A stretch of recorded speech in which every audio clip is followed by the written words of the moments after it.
dah mas kok. Ih, jago si Monik di rumah. Yo. Jangan lala keluar. Buat tu lala telefon abang. Yo. Yo. Pokoknya nomor rekening, nomor HP dah boleh lagi yang korang dah. Kurang banyak penipuan kini. Modus orang banyak kini. Le. Iya dah. Kau tabik ke tangih dia? Jalan melamun nak pakai nak dah. Tak seminggu nyok. Halo. Alah kirim lah. Lah kirim 100. Deh. Jadi ada. Yuk. Dah. Hup. Beli pulsa dah. Marah. Pulsa 50 lah. Dah ada besar pula besar 100 dah. Bak aku nak 20. Dia kalau nama dia nanti. Ayolah 100 lah. 120 dia nama. Mahal lah 120. Biasa 120.000 nya dah. Itu biasa dia. Ikon dan cikoko udah seorang nak kantor. Kalau dia nama lain dah di. Yolah dah. Ya kah? Yo. 120 ya. Yo. Anak siapa tu makak-makak dah. Ya. Marah nomor? Pokoknya nomor rekening, nomor HP tak boleh lagi yang korang dah. Kece udawa nomor nak boleh dia gagihan dah. Marah tu. Itu lu pesan udawa kawa.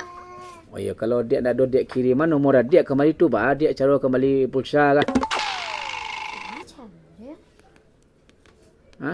Dia kangen je. Cek tadi. Cek. Dia jangan dia gagihan nomor kau orang nak dia. Keceknya mau dia itu dah. Oh, dia geng kecil itu nak boleh Ya. kaget. Mau kasih jangan dia geng kau orang kau mah. Ya udah kan orang. Udah nak orang dah. Itu apa? Udah orang lain. Emang kita ada hubungan apa dah? Enggak ada dia nak ada hubungan apa-apa, hubungan sebatas orang menjual pulsa aja pembeli. Kalau adik ni barang nomornya capek lah. Orang minum pulsa lu gua. Itu cek udawa nak. Kecil udah adik tu lah. Kayak kau mengirim pulsanya, ndak gian apa takut ke dia ambil lu bini orang tu mah. Marah. Iya nya dia cinta dia udah mah. Kau beli pulsa kinda? Iyo. Udah tunjuk cara. Apa kayak udah gua. Tapi karena dia dah tweet. Mahal dah 200 kurangan lah. Ada kangen yuda dia. Iya. 200. Tak usah lah, tak perlu dah tahu nomornya. Cari lah. Ayolah dah. Ya, apa nak? Nomor yang Anda tuju sedang tidak aktif. Cobalah beberapa saat lagi. Kun aktif pula nomornya. Ini dia 200. Masuk dah dah. Kan lah pakai tadi, perjanjian 200.000. Ada titik pulang aktif.